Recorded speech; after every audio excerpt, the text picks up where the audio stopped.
Det finns några saker man ska göra här i livet. Det är ju, nummer 1 är att åka skidor, nummer 2 är att prenumerera på vår YouTube-kanal. Nu står vi här med en av de rutinerade teståkarna, Emma. Du har kört första skidan. Vad är det du har åkt på? Jag har åkt på den här härliga skidan, Atomic Backland 107, 182 cm lång. Vad fick du för första intryck av den här skidan? Jag fick ett intryck att den var väldigt fartstabil. Det kändes som att det är en skida perfekt för stora åk. Man kunde gasa på rejält med den här skidan, kände jag. Hur var den när du körde den i pisten och löpte den på kant och så? Höll den då? Absolut. Det blev... Jag tycker att jag upplever det som den är väldigt bra på större svängar. Som sagt, fartstabil och... Alltså hellre lite större åk. Jag skulle tänka liksom mer droppa större klippor än att shredda tight skog liksom. Körde du den lite utanför pisten också och kände på den? Hur gick den där tyckte du? Jag tyckte den gick bra där. Den är ändå lite förvånansvärt lätt än vad jag trodde att den skulle vara när jag såg den först. Vilket jag upplevde som positivt.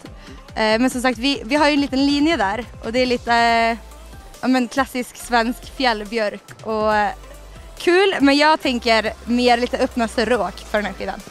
Så om man är ute efter en sån skida tycker jag den här hade passat. Du, då har vi fått ett omdöme här. Men vad sätter du för betyg på den här skidan då? Jag ska nog ge den en 4. Tack. Vad har du åkt på här, Olle? Backland 107 Atomic. Vilken längd fick du? Jag fick den långa nu, så 189. Yes. Hur gillade du den här skidan? Alltså första åket så var jag lite skeptisk. Jag tyckte att den var lite seg och liksom för att jag hade kört en kortare skida innan. Men sen kom jag in i den och vågade trycka på lite. Och då var den bättre än förväntat.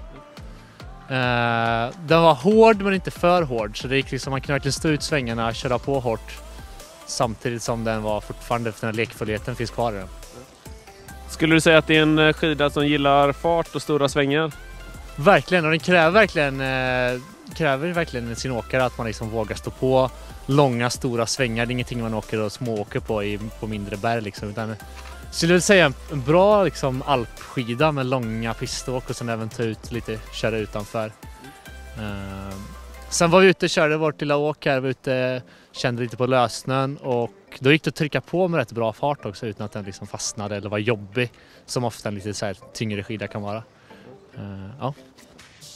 Är det något du skulle kunna tänka dig att gå på tur med i och med att den ändå är ganska lätt i vikt? Alltså när jag sa tung skida menar jag att det var en rejäl skida, men den är ju en lättviktare jämfört med vissa andra deras modeller. Så jag tror absolut att deras tanke är något man ska kunna vara ute och knalla lite med den. Och jag hade nog kunnat tänka mig att göra det.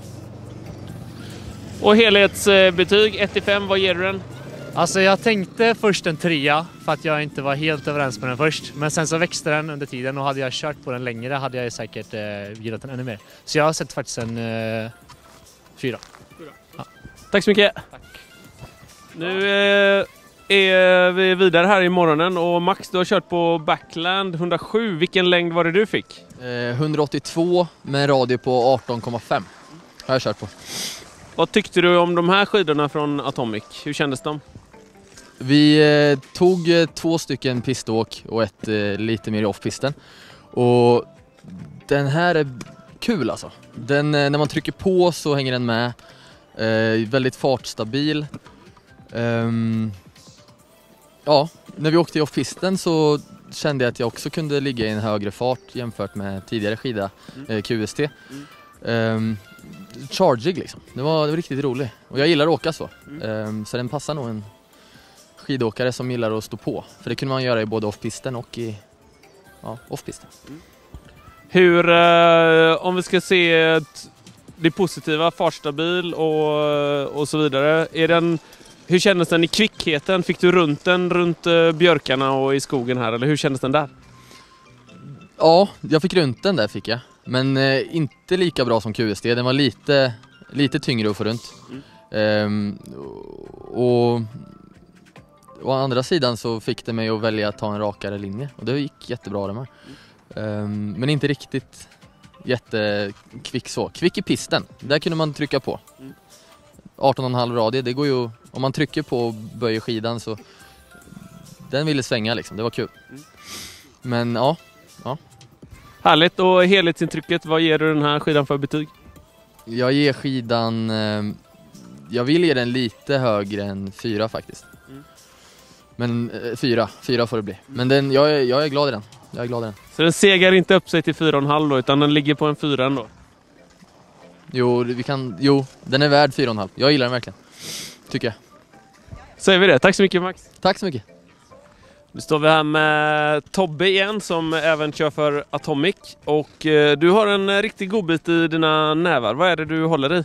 En Atomic Backland 107 har vi här. Vad skulle du säga att det är för skidåkare som ska titta på den här modellen? Det är en skidåkare som kanske vill börja knalla lite, som vill ha en lite lättare skida. Men ändå en skida som har mycket att ge när man vill åka. Vad pratar vi? Hur lätt är den här skidan? Ja, grammässigt sett så har jag inte riktigt en uppfattning, men det är en mellanlätt skida kan man säga då. Det är ändå någonting som du kan åka lite pist och liftburen och pist med. Det är det verkligen. Så det finns ju de här riktigt lätta som beter sig lite sämre då kanske man vill åka ordentligt. Men det här är en riktig åkskida, men ändå att man får ner vikt ordentligt. Vad kan vi mer säga om den här skidan? Är det en carryover från förra året eller har man gjort om någonting sedan förra året? Det är samma mått och design så, men sorry. Det som man kan säga är att den har ju den fina spoonen då som Shettley-skidan, vilket gör att den flyter lite finare i puder. Så det är samma design på tippen alltså som Bent Shetler-skidan på den här då? Exakt. Mer om vi går längre bak på skidan så vad har vi? Är det lite rocker här bak också? Det stämmer. En fin liten härlig tailrocker. Ett litet spann. Rekommenderas gärna med en shiftbindning på den här. De har möjligheten att gå där också då. Tack så mycket, Tobbe. Ja, tack så mycket själva. Vi fortsätter här. Kör skidtestet. Vi har bara börjat så det kommer massa mer. Prenumerera på kanal och så kommer det fler tester här nere också. Kom och testa. Tja!